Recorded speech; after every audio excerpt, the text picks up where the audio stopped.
पिछले वीडियो पे आपने देखा था कि जियाओ विलेज जाने के लिए घर से बाहर निकल चुका था। यांग ने उसे कॉल करके बताया था कि इलेक्ट्रिसिटी कल सुबह आएगी, इसीलिए उसे वापस आने की जरूरत नहीं है, वो एक रात अपने घर पे रुक सकता है। पर जियाओ घर से निकल चुका था। यांग उसे पूछता है, तुम इतना परेशान क्यों हो रहे हो? जियाओ कहता है, मुझे थोड़ी फिक्र हो रही है। देन वो एक दुकान के सामने रुक जाता है। वो वर्कर से पूछता है, क्या आपके पास बैटरी है? वर्कर कहता है, हाँ। क्या इसके अलावा तुम्हें कुछ और भी चाहिए? ये सुन के जियाओ इधर उधर देखने लगता है। तभी उसकी नजर एक कैंडी के ऊपर पड़ती है। वो कहता है, मुझे ये भी चाहिए। सामान खरीदने के बाद वो फिर से यांग को कॉल करता है, पर उसका कॉल नहीं लगता है। वो कार में बैठ के फिर से विलेज की ओर जाने लगता है, पर कुछ दूर जाने के बाद उसका कार रुक जाता है क्योंकि सड़क पे बहुत ज्यादा स्नोफॉल जमा हो चुकी थी। वो कार को मूव करने की कोशिश करता है, पर वो कार बिल्कुल भी नहीं हिलती है, जिसकी वजह से वो परेशान होने लगता है। वो अपने कार को वहीं पे ही छोड़ देता है और वहाँ से पैदल जाने लगता है। वो देखता है कि उसके सेल फोन में सिग्नल भी नहीं था। ये देख के वो सोचने लगता है, अभी उसे मेरी जरूरत होगी। इसके बाद सीन शिफ्ट होता है यांग के ऊपर। अभी वो घर पे था। वो लू से बातचीत कर रहा था। वो लू से कहता है, ब्रो मैं बहुत ही ज्यादा बोर हो रहा हूँ। लू कहता है, अगर तुम्हें इतना बोर लग रहा है तो फिर तुम अपने फीलिंग्स कन्फेस क्यों नहीं कर देते? ये सुन के यांग गुस्से से कहता है, तुम अपना मुंह बंद रखो। पर तभी फोन कट जाता है नो सिग्नल की वजह से। वो सोचने लगता है, यहाँ पे सिग्नल क्यों नहीं आ रहा। तभी टॉर्च की बैटरी भी खत्म हो जाती है, इसीलिए वो थोड़ा परेशान होने लगता है। वो सोचने लगता है सब कुछ ठीक है, सिर्फ पावर ही तो कट हुआ है, पर उसका हार्ट बीट बहुत तेजी से धड़क रहा होता है। उसे फिर से दौरे आने लगते हैं। वो सोचने लगता है, यहाँ पे कितना अंधेरा है।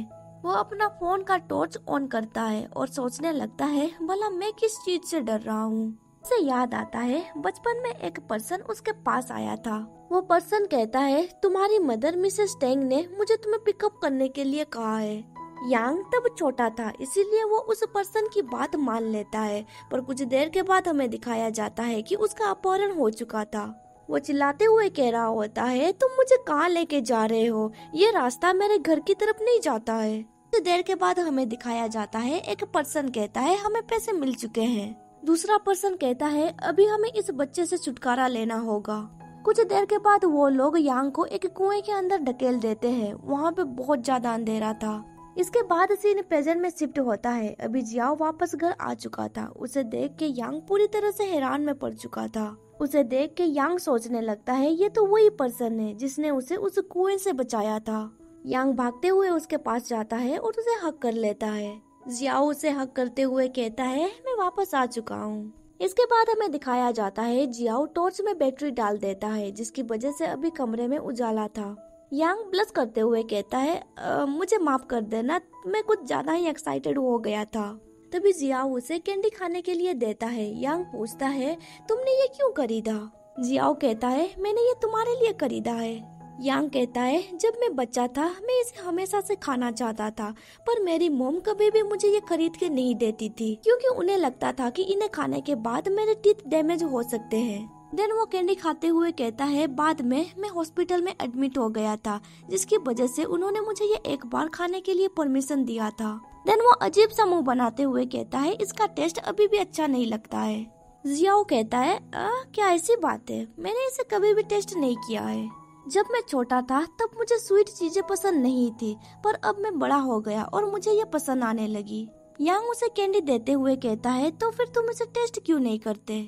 उस कैंडी को टेस्ट करने के बाद जियाओ कहता है, वेल ये उतना भी अच्छा नहीं है, ये कुछ ज्यादा ही स्वीट है। तभी यांग को बचपन के बारे में कुछ तो याद आने लगता है। उसे याद आता है कि वो हॉस्पिटल में एडमिट था और तभी उसके साथ जियाओ भी था, जो उसका देखभाल कर रहा होता है। यांग को हॉस्पिटल का खाना बिल्कुल भी अच्छा नहीं लग रहा था, इसीलिए वो जियाओ को कहता है, ब्रदर मैं लॉलीपॉप खाना चाहता हूँ, क्या तुम मेरे लिए एक खरीद सकते हो? प्लीज मॉम से इसके बारे में कुछ भी मत कहना। जियाओ कहता है, ठीक है, पर ये लॉलीपॉप क्या होता है? इसके बाद सीन प्रेजेंट में शिफ्ट होता है। जियाओ उसे पूछता है, तुम क्या सोच रहे हो?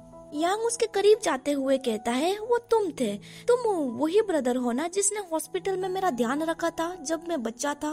देन वो आगे कहता है, क्या मैं गलत कह रहा हूँ? भला तुम तब वहाँ पे कैसे हो सकते हो?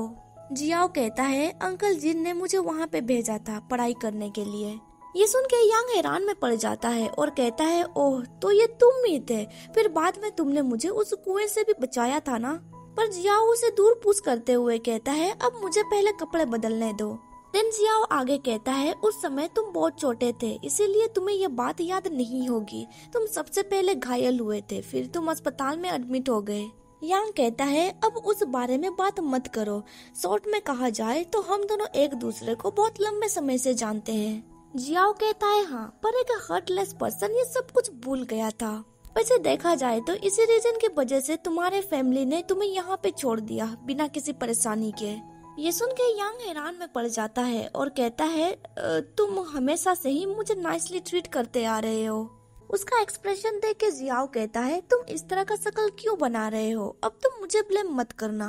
ये सुन के यांग थोड़ा इमोशनल होकर कहता है, मैंने सोचा कि।